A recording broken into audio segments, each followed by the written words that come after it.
The City of Norwich seeks to improve the intersection of New London Turnpike and Asylum Street because of an increased number of crashes in recent years.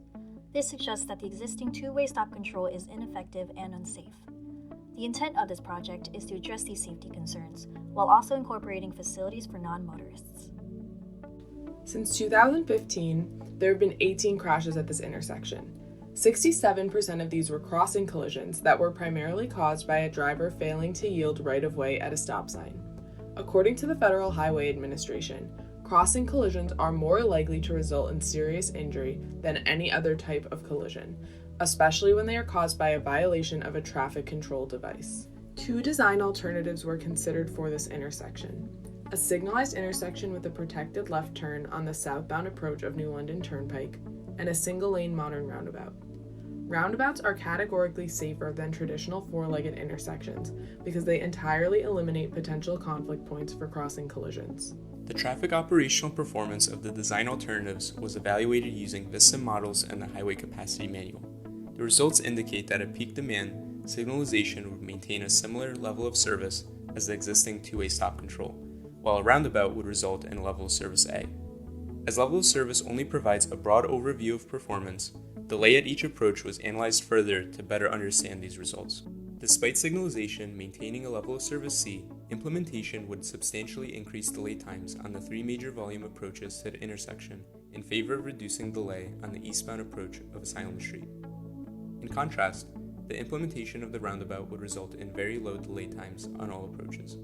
Due to the favorable safety characteristics and traffic performance, the modern roundabout was chosen as the primary design alternative. The design process was iterative and was done in accordance with the Federal Highway Administration's design guidance. This process allowed for encroachment onto private property to be minimized while allocating sufficient space for vulnerable user facilities. These efforts resulted in the following design.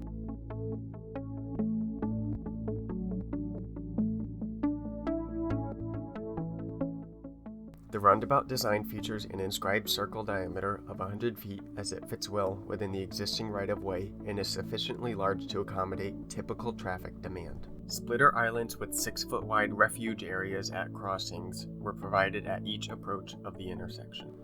In order to ensure adequate visibility and channelization without impeding access to nearby driveways, effective island length was increased with a painted envelope. The implementation of these features results in a total encroachment of 350 square yards on private property.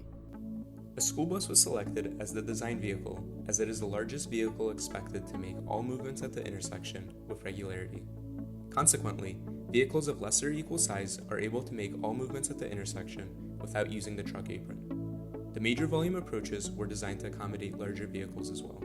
The WB50 truck was used as a control vehicle for all turning movements. Additionally, as New London Turnpike is a minor arterial, the WB62 truck was used as a control vehicle for north and southbound through movements. An effort was also made to provide facilities for cyclists. Due to constraints imposed by the surrounding topography, it was not feasible to implement dedicated bike lanes east of the intersection. As a result, pavement markings were added to indicate to motorists that the space should be shared. On New London Turnpike, the increased right-of-way allowed for buffered bike lanes to be implemented. Cyclists using these facilities merge with traffic prior to entering the circulatory roadway. This is recommended by the Federal Highway Administration because speeds are low enough for both users to safely operate in the same space. For pedestrians, ADA-compliant sidewalks and crossings are provided at each approach. Our design has these facilities extended north in order to provide continuity with the existing sidewalk in the area. We estimated the cost of the proposed roundabout by determining the quantities of major items required for our design. The subtotal of these items represents 51% of our total estimated cost. The remaining 49% of our cost consists of minor items, contingencies, and incidentals. Our minor item allowances account for items that could not yet be determined at this stage of the design, such as temporary traffic control and drainage. Contingencies and incidentals account for uncertainty and construction costs, bringing the total estimated cost to approximately $1.2 million, a value that is comparable to the cost of other similar roundabouts in Connecticut.